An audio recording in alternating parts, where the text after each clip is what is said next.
Now, Scalar 2 was just released for the iPad, and it is truly an amazing app, but it's also a surprisingly deep app. So here's a few tips and tricks that you might have missed, right after this.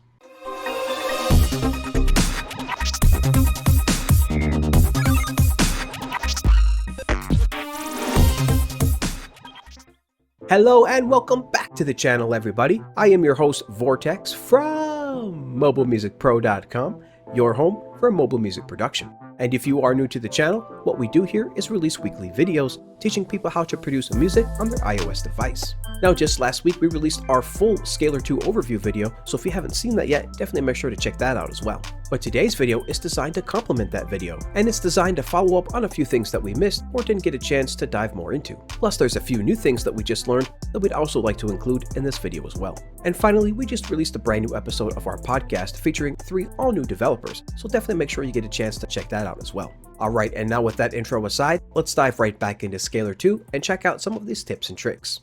Now, before we do get into the tips and tricks of this video, I did want to clear up a mistake that we had in the previous video about the Shift button. And in the previous video, I stated that in order to expose additional options for those chords, you have to long tap on them. And that turned out to be incorrect. Actually, what you have to do is tap on the Shift button first. And then once you do have that Shift button enabled, you can just tap once on any one of these chords. And once you do tap on one of these chords with the Shift menu enabled, you'll get these additional chord operations, such as the ability to edit your chord, remove your chord, replace by a rest, or much, much more. And again, we can single tap on any one of these chords here. And to close that menu, you just tap anywhere outside of it. Alright, and now with that clarification out of the way, let's get into our very first tip, which is going to be MIDI Capture. Now, in the previous video, we did show you how to record your MIDI into CUBASIS, but there's a bit of a problem there because if you don't have Scalar enabled, then that MIDI that you record is going to sound completely out of whack. So let's quickly show you what we mean. So let's go ahead and get something recorded first. Currently, we do have the keys lock enabled, and we are on the Pop 7 chord progression. Alright, now let's get something recorded.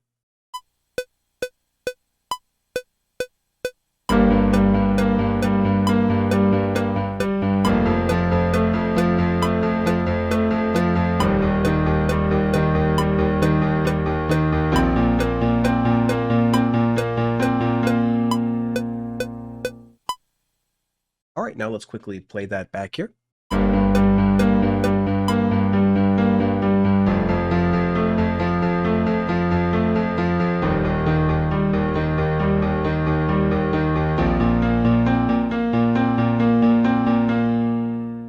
Alright, that is sounding correct with Scalar currently enabled. But let's disable it and hear what it sounds like then. So we'll disable the plugin and then hit play.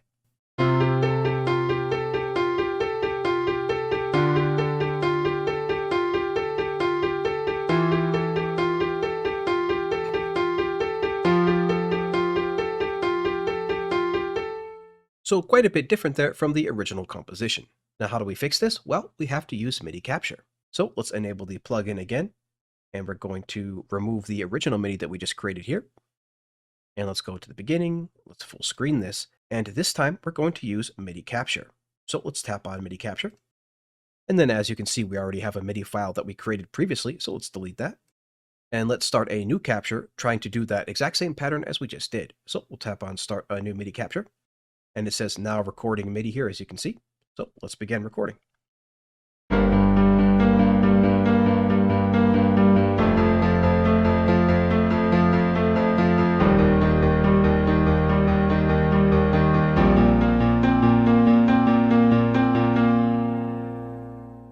And then once you're finished, we can tap on the stop button.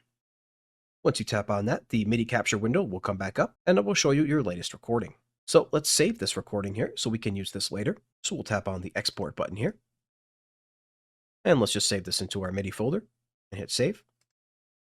Now we close out of this window. Let's disable the plugin. Let's minimize this here so we can get our MIDI imported in. So let's go to our media bay and then we're going to go to our MIDI folder here. Let's scroll down. And here are some previous captures that we had also created, but let's use the very newest one. So we'll use this one at the bottom here. Let's throw this in. Move this all the way to the left and hit play.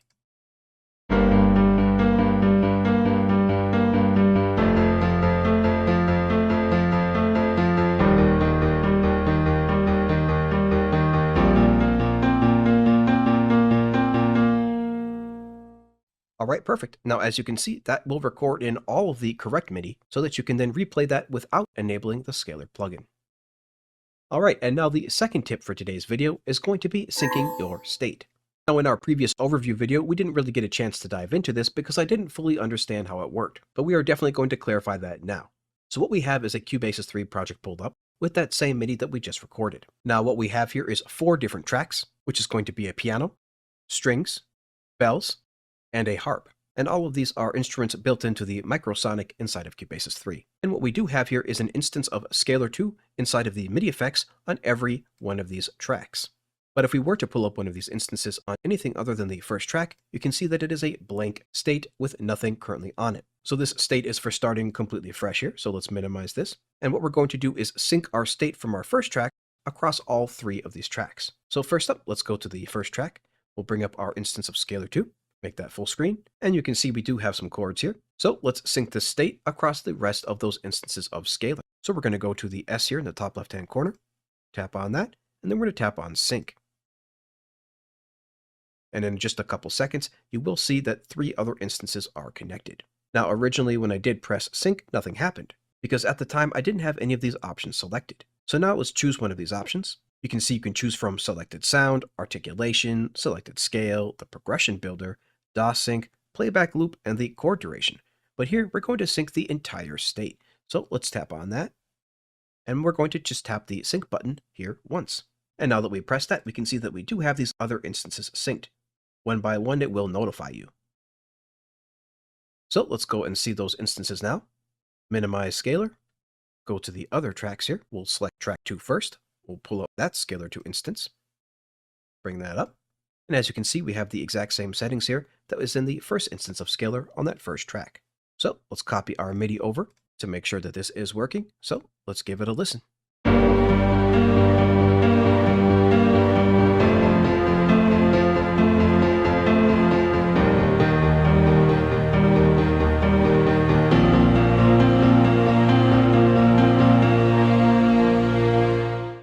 Alright, all of those scalar instances have been perfectly synced together.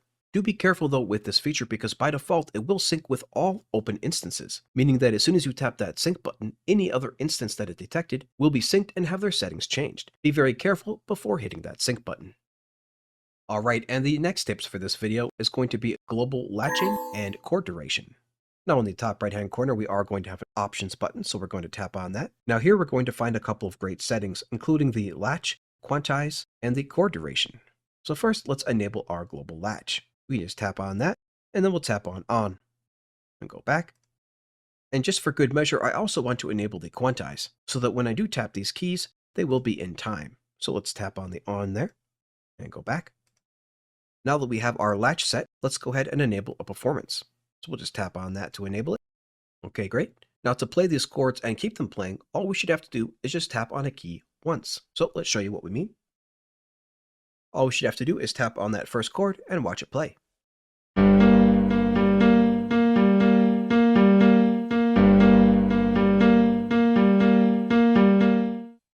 And it will keep playing until you tap it once more. So now when playing a sequence, we don't even have to hold down our keys.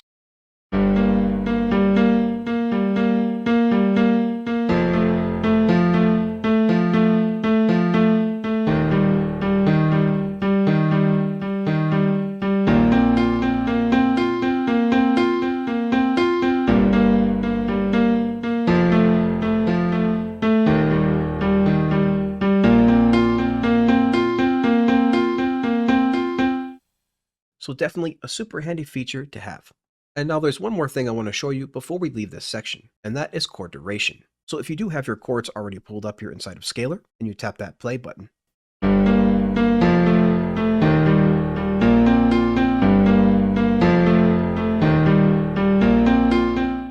by default you can hear that that does play pretty fast. Now of course you can go into the sequence section here, and adjust those playback timings. But what's even quicker than that is going back to the main page here, just adjusting that chord duration. So we just go to our settings again in the top right hand corner, and this time we're going to choose chord duration. Like we said, by default it is on 2 beats, which is pretty fast, basically half a bar. Let's set this to 1 bar or 4 beats. So let's hit play.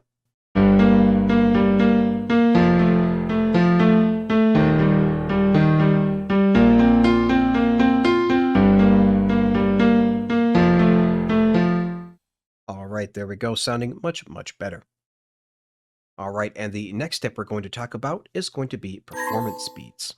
Now for that previous section, we did have a performance going. So if we tap on performance, we can see that we used the basic performance 1. But underneath that, you'll find something called resolution. And this is how fast the performance will be played back. So because there are so many different performances, having that resolution right there can be extremely handy. Because if something is played too fast, you can easily slow it down and vice versa. So we can just tap on the resolution and let's make this half as fast.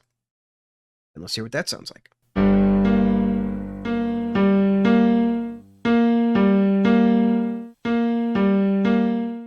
Or we can double that. Let's go to 2x.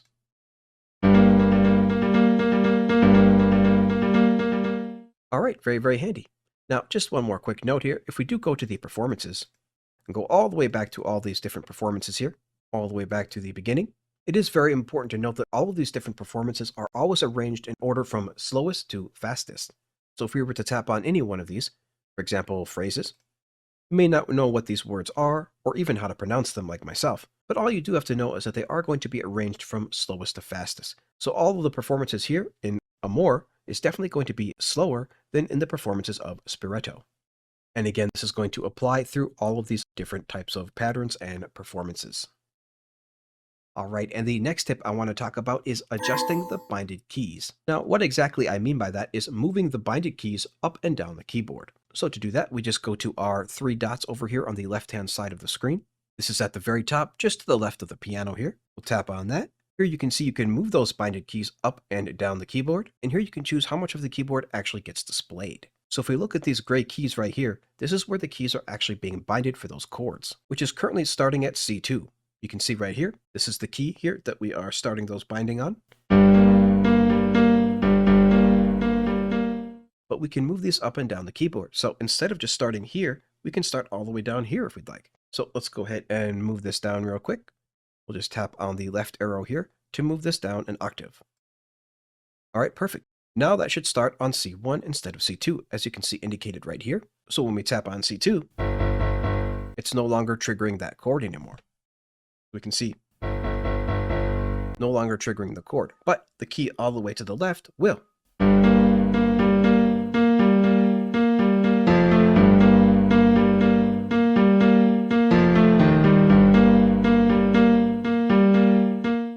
So definitely super handy depending if you want to use lower notes or higher notes inside of those chord progressions.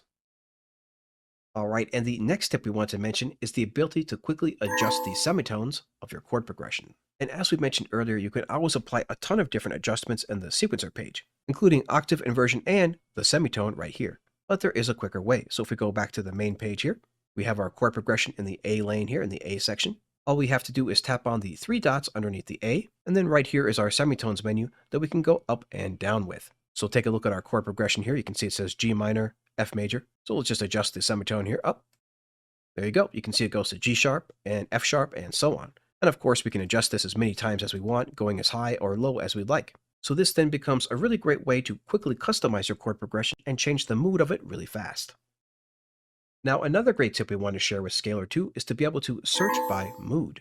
Because of course, Scalar has a ton of different scales in it, thousands in fact. And if you don't quite know music theory enough, then you might not know what you're searching for. But for example, you may know the mood that you're trying to achieve. So then searching by mood can be really beneficial. So for example, we have Scalar here pulled up, and let's say we're making kind of a sad song here, so we'll just type in sad.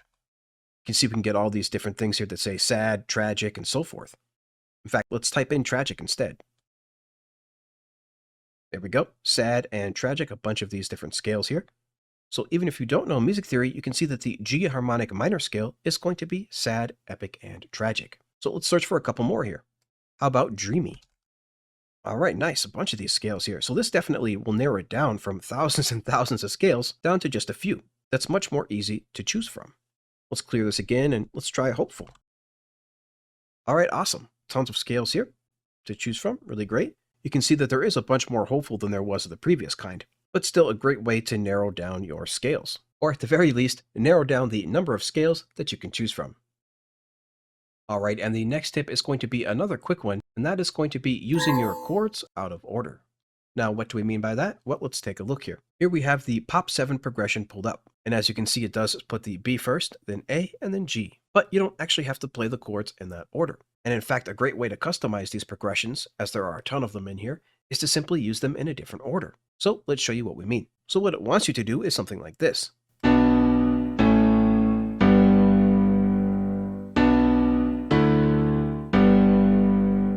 Which of course does sound absolutely great, but we're going to customize this a little bit and go in a little bit different order. And instead, we're going to go G first.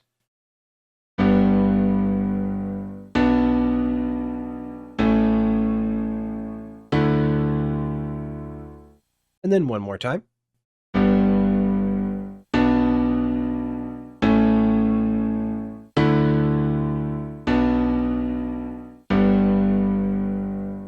All right, great, and that sounds just as good. So definitely don't be afraid to mix it up here. Don't be afraid to use these different chords in a different order than what they're presented. All right, and now we've come to the very last tip of the video, and that is going to be chord pattern chaining. Now, some folks have asked, hey, how do we bind more than just 8 chords? What if I want to bind chords across my entire keyboard, for example? Well, you can definitely do that, so let's show you how. So first up, let's pick a progression first. Let's go to Songs. We're in the Cinematic category here, so let's just choose Kingdom Come, and let's select all these here, and then bring them down to our first pattern. There we go. Now we have our first pattern, and now we can bind this by tapping on the C here, and now those chords have been binded as indicated by these gray keys. So we can go all the way through here.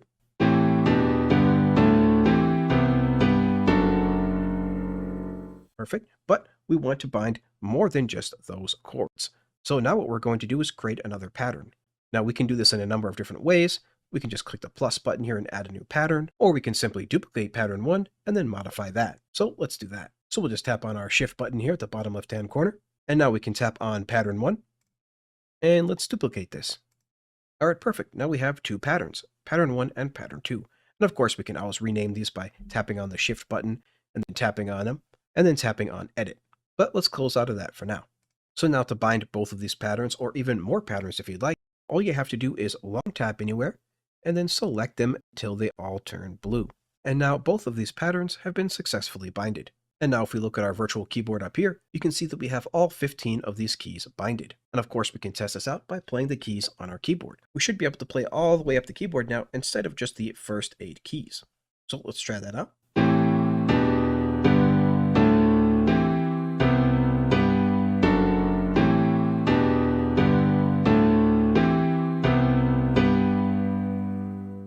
And what I want you to notice here also is that because I pressed a key in pattern 2, you can see that pattern 2 here is now shown. But if I press something in the first pattern, it'll bring up pattern 1 again.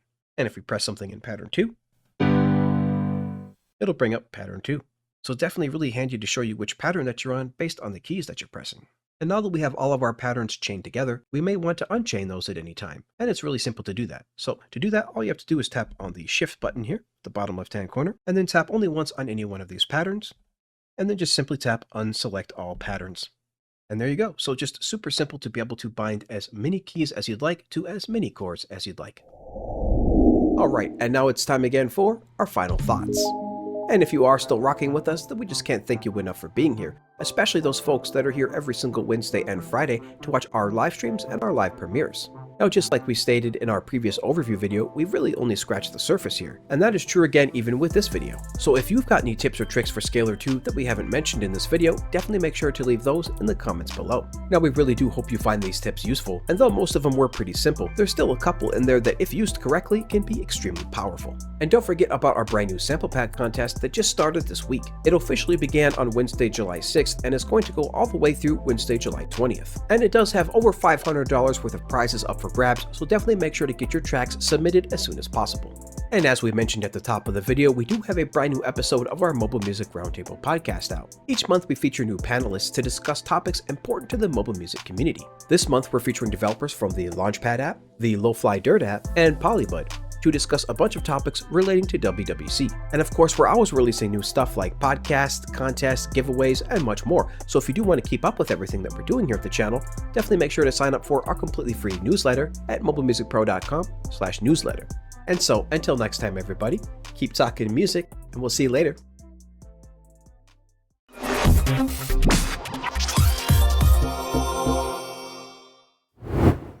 everybody, Vortex here, and if you're not aware yet, we now have over 100 fully edited mobile music tutorial videos. And we make music every single Wednesday live on our channel right inside of CUBASIS on our iPad. Plus, we also have a bunch of free sample packs, guides, and more at our website at MobileMusicPro.com/free. And so if you are into that sort of thing, producing music on your iPhone or iPad, then definitely make sure to subscribe and check out the rest of the videos on the channel that we know you'll love.